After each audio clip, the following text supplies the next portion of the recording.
my child is gay, or my sibling or a loved one in my family is gay, what do you say? How do you go about it? And this is a reality that is now with us here, and we are receiving calls as pastors and as children workers, and a lot is happening in that space, and people are wondering, so how do we respond? So this is a Christian family. Yes. I heard of one lady who was quite at the forefront of pro-family. Then at some point, the son, walks up to him and says, I am gay. So how do you address that? Yeah. Where do you begin? Where do you begin? Mm-hmm. Is tough. It is tough. Being a parent myself, that would be a tough question. Mm-hmm. And the first thing I would encourage parents to do is to remain calm and ask the young man or young lady to sit down and ask, what do you mean? Wow.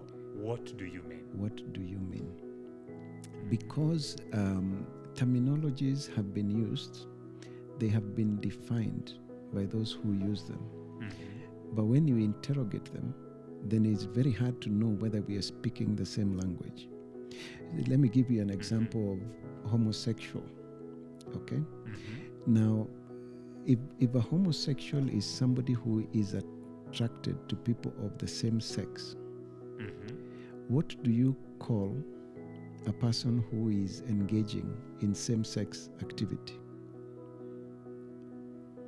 Do they have a different name? Now, imagine in our Christian faith, so if somebody says they are gay or they are homosexual, and they mean they feel attracted to people of the same sex, but they are not involved in same-sex activity, then they are having a challenge with their feelings. Okay? That is in itself not sin. It is just a struggle. I can be attracted to women. It is natural. But then I have to manage that attraction, otherwise it will lead me to sin. True. So if we are talking about being attracted to people of the same sex, then we are at a different level of engagement. If you say, I am having same-sex relationships, that, just like adultery, is inconsistent with our faith. True. So the feeling and the act are different. So what do you mean? That I'm gay. Yes. You see, we have to clarify that, because if it is an attraction, we know where we are beginning. If you're already involved in same-sex relationships, then we know where we are beginning. So as a Christian parent, I would be able to say, if you're feeling attracted to people of the same sex, then we need to find out why you feel that way. Now let me explain.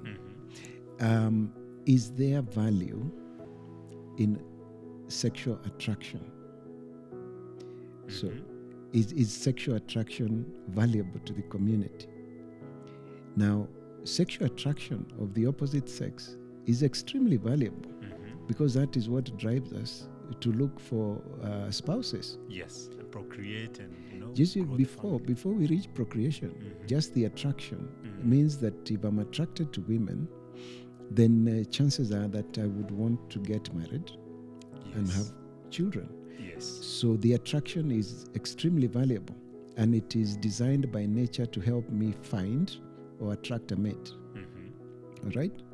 Now, if you then take same-sex attraction and you ask what then would that be the value of that, then it has no value to both the society and biologically. And therefore it cannot be normal. We must then find out, why is it that you're feeling different? Because that is where the solution will lie. Okay? Now, if we talk about same sex, if we talk about opposite sex, if we talk about sex between people of the opposite sex, socially and biologically, is it of value? It is of extreme value, because that is how we procreate. Okay, so people must have sexual intercourse for us to be able to have children. Okay, and children are necessary for us to propagate ourselves. Okay, so it is natural and it is socially necessary for the community to thrive. Without children, the community is dead. Now, what is the value, social and biological value, of same-sex sexual relationships? They are of absolutely no value to the community. They are sterile by nature. They will not allow us to propagate. And for every two men who come together in a relationship, two women will lack husbands. It is very destructive. And in fact, it would reduce population faster than abortion would. Wow. If you can just get a large percentage of the population to be homosexual, that community is dead. They are not going to procreate. So same-sex relationships, same-sex acts are not useful, both biologically and socially. And they cannot be encouraged. They are destructive. So it is important for us to understand, why is it that you feel that way? And then we now can start having a conversation. So the first question is, what do you mean? What do you mean? Yes. And you So we mentioned stop something. using fancy terms. Just tell me, what do you mean? Are you saying you're attracted to people of the same sex? Or are you saying you're having same-sex relationships? Wow. Then as a Christian parent, I know where to begin. Wow. Yes. Now, what if they tell you it's a feeling? Yes. What would be your response? You see, the feeling of being attracted to people of the same sex is not natural. Okay? It's not natural because it cannot facilitate procreation. So then we must find out why. Now, studies have shown time and time again that people who have same-sex attraction or who are involved in same-sex relationships, 90% or more of them have had adverse childhood events. Okay. They have had a very traumatic event in childhood. Some of them is physical or verbal abuse. Okay, some of them is actual molestation, rape by a parent, rape by an uncle. Something happened in childhood. You find that the absence of a father is a big problem in the life of children and their sexuality. An abusive father, a passive father, an overbearing mother, an overprotective mother. That there is something that went wrong in the experience of that child, of that person in their childhood, that contributed to how they feel now. So if a young lady is raped by a relative, then the hatred of men and not wanting to have anything to do with men becomes her defense. And therefore, she would rather relate with women. You get. So if there is an attraction to people of the same sex, then the issue is, let us explore all the way back to childhood experiences and find out if there is something that went wrong. And that's what you need to address. Once you address that, majority of those feelings will disappear. Wow. So it is that, you see, the issue is, it is not natural. Where did it come from? If we address the root cause, then you will find it. Some of the other things that have been mentioned are things like bullying. You know, you are a young man, you're in Form 2, but you look a little plump and a bit round, and boys are telling you, go away, you look like a woman, and stuff like that can really destroy a child and actually make them question just who they are. I agree. Then the other percentage would be experimentation, peer pressure. So there would be a reason. Now, for a small percentage of people, you would then find that the heart is so deep that they have actually locked that experience in their subconscious and they cannot even remember it. That you have to talk to relatives and other people who are involved in their life to find out what happened to them. Wow. So that is why it is important to understand why or what do you mean. Okay. And if they were to tell you that they're actually in it, Yes. they it's now become part of their lives. In Yes. other words, it's not just an attraction, they're actually practicing it. Yes. Now, the same way we would deal with extramarital sexual experiences is the same way we would deal with this. You see, attraction, whether to same sex or opposite sex, can lead us to sin. Yes. And we must be able to manage our attraction so that we don't do the wrong thing. Now, if I am attracted to women and I am a man and I am married, the attraction doesn't go away, isn't it? Yes. Just because I'm married doesn't mean I don't see no. beautiful women. And I can tell, that one looks nice. Eh? But what do I do beyond that? I then hold myself back and I say that is somebody's daughter and I'm a married man, and therefore I will just admire her the same way I'd admire a flower, isn't it? Yes, you don't pick the flowers. Yes. Just admire, it looks nice, and you move on.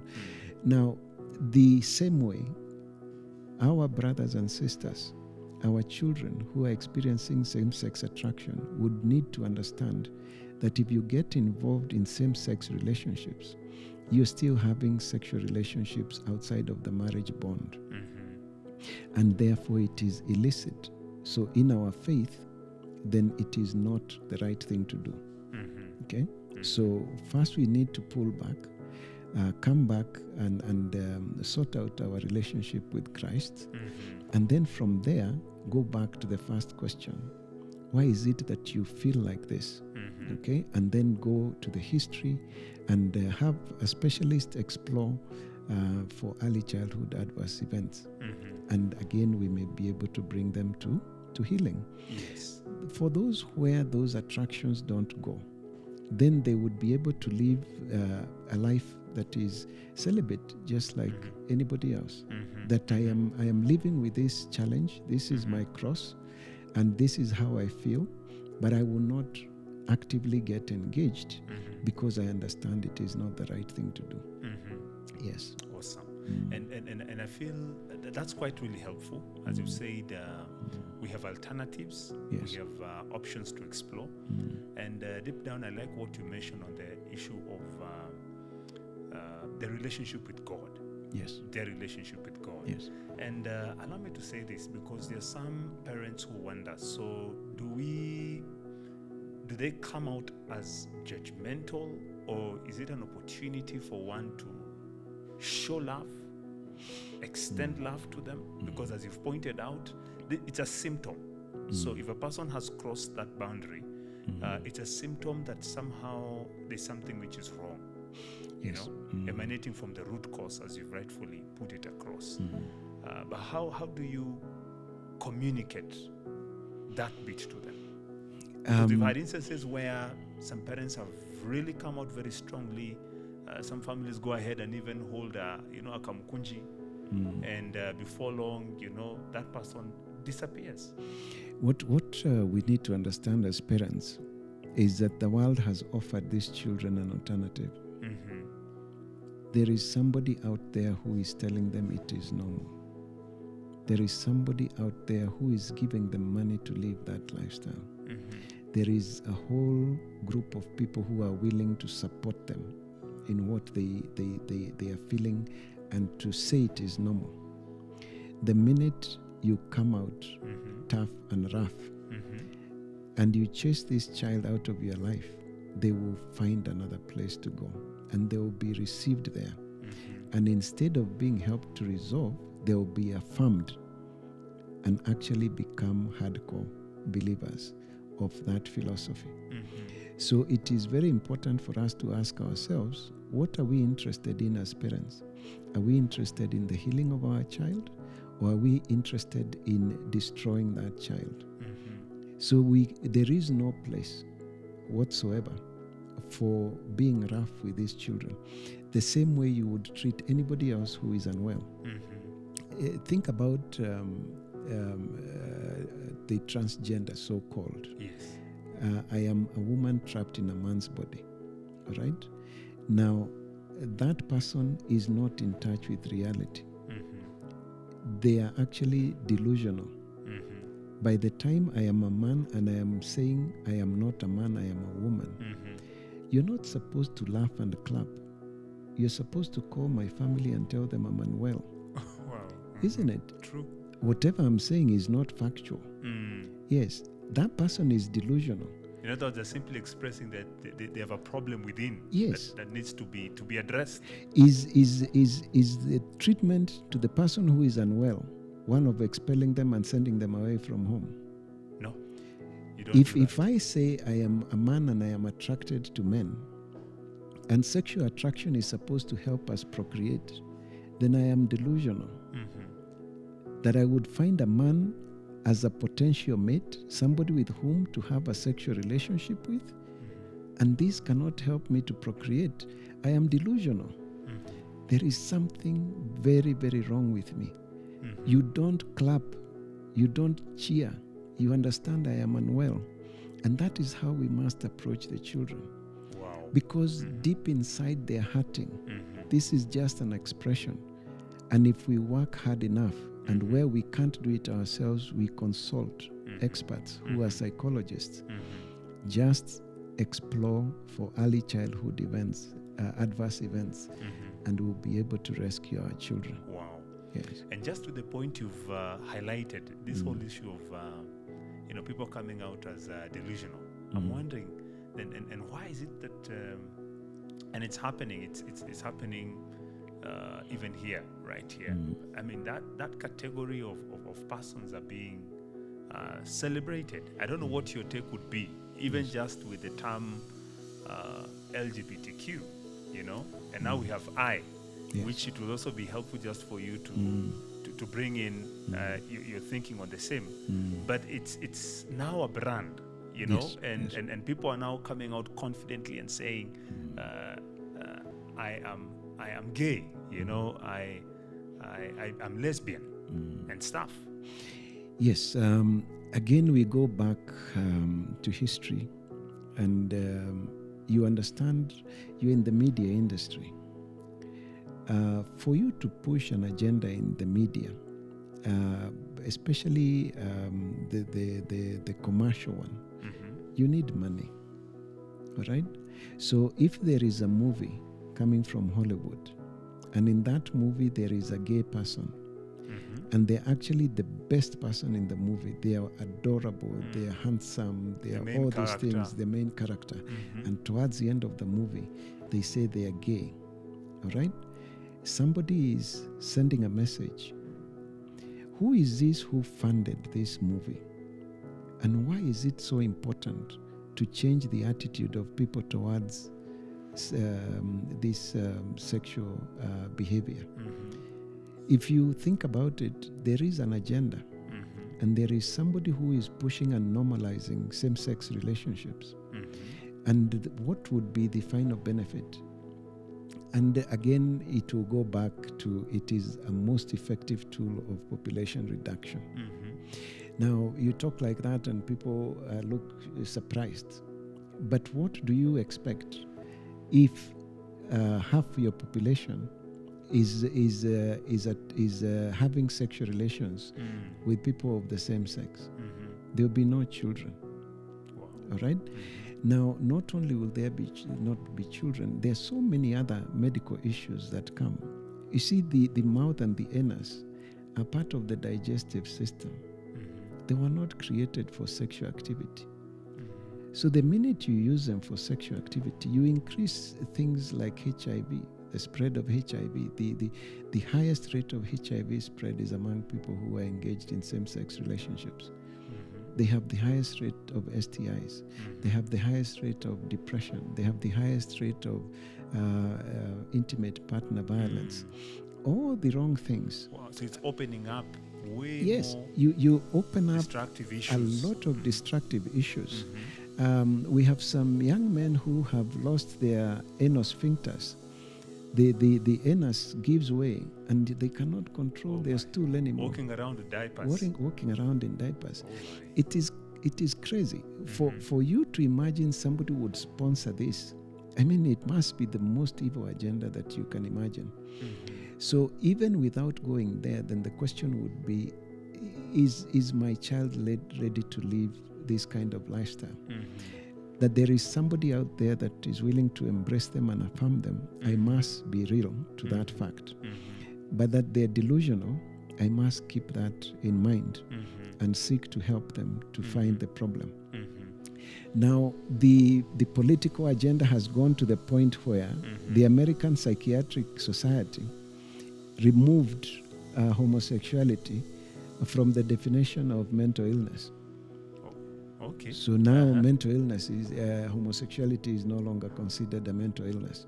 But at some point they considered it Yes, a before mental it, illness. yes, So that means they was. noted there was a Yes, there so was a challenge. So again, is semantics, and that's why for me as a medical doctor, I'm not too worried about what you want to define it as.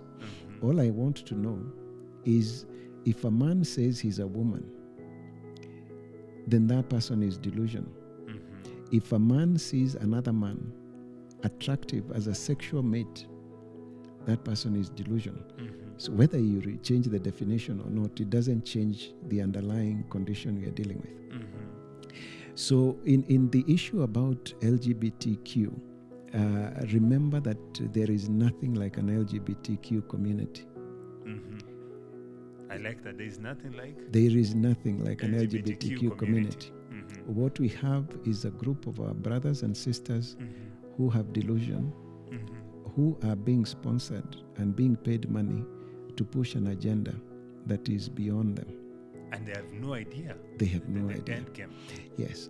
Now, if a child who says they are like that is given money, is supported, is put in media, and is sent around to schools to say that I am like this, then somebody is sponsoring the affirming of that kind of disorder, isn't it?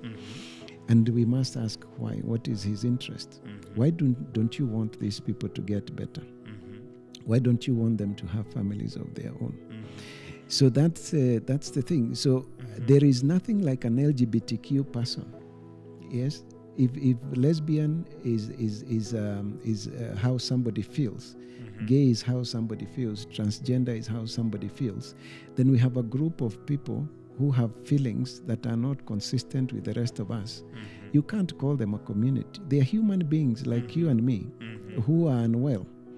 You can't bunch unwell people and call them a community and start celebrating them. You understand? Very true. So it is playing around with words and then making people, affirming people who are unwell and clustering them together and giving them money to push something that somebody else is interested in is very cruel. Very cruel. Is very, very cruel. So that is how I perceive it. Every time you talk about an LGBTQ community, you affirm them because you are saying there is actually people who are different. But their difference is illness, is not something to celebrate. Yes. So in other words, we should, when you use that term, you're basically you're referring to somebody who needs help. Yes. Is And a sick person. yes, is the sick person, and you are affirming them. By saying, oh, you're gay, okay, that's fine, it's okay with me. You basically are affirming them. Remember that if you accept something that is not real, you yourself are suffering from a mental illness.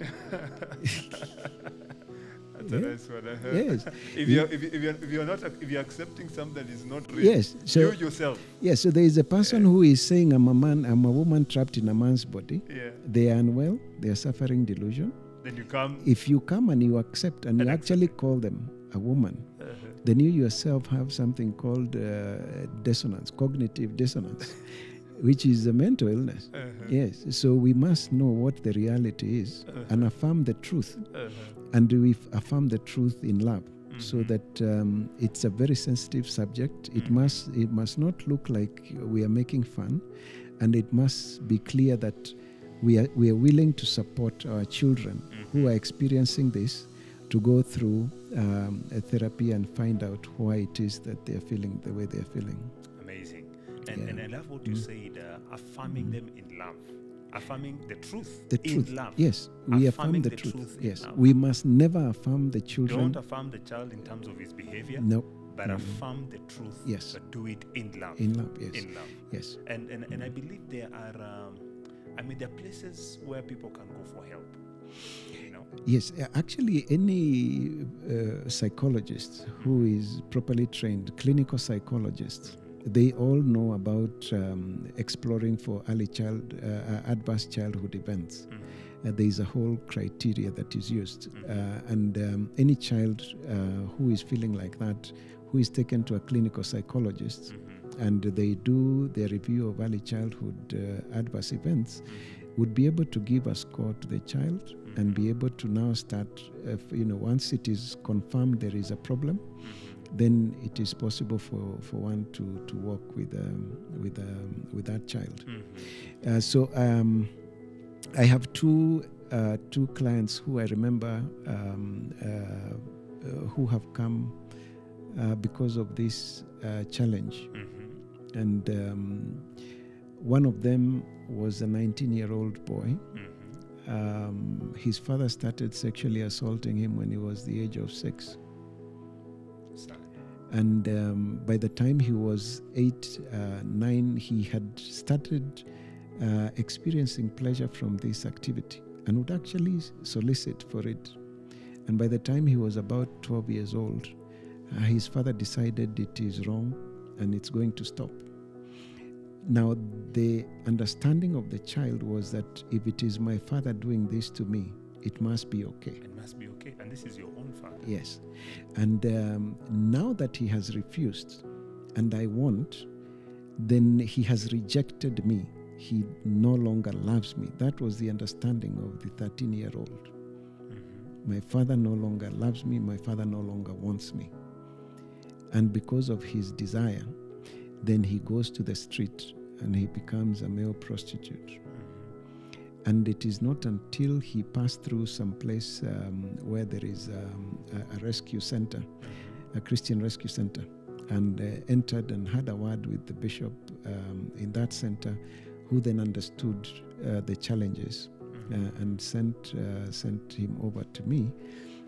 Then we were able to connect him with people who would then be able to help. And he was very resolved that he has many friends who are like that. There is a whole network created where you can get a date, you can get a mate, you go online, and it's Kenyan. It's, you can get somebody to have a one stand out with them and stuff. And he has many friends who are hurting like him, and he would like them to come out of that situation. So when you understand that, and you understand the pain this child has gone through over the years, and then only after listening to the bishop does he understand that what his father was doing was wrong, and that he was actually molested as a child, and that's not how it's supposed to be. That child would have otherwise grown believing that this is normal, isn't it? Yeah. Yes. Yeah. The other one was a child who's rejected by the parents. Father tells him, "You're useless. You came, you destroyed my life. We hadn't even planned for you," and is sent to a boarding school very early. Is a rejected child, has very low self-esteem, and an older child in the older classes befriends him, and this is the first time anybody has ever shown him any attention. And then after a few months, this fellow suggests that they have a sexual relation. And this child is looking at this guy and imagining, I might just lose the only person who has ever shown me any affection. Wow. And he agrees to that relationship. And then, of course, things go south. And you are an adult struggling with many issues. But, you can see where they came from. So our biggest problem when it comes to this homosexual agenda, the LGBTQ agenda, is not a community, is not a person, is an LGBTQ agenda. There are 3 people who are involved. There is our children, there are our children and our relatives and friends who are experiencing same-sex attraction and who may have been involved in same-sex relationships. Let's take a pause here, and please join us next time as we unpack the terminology LGBTQI.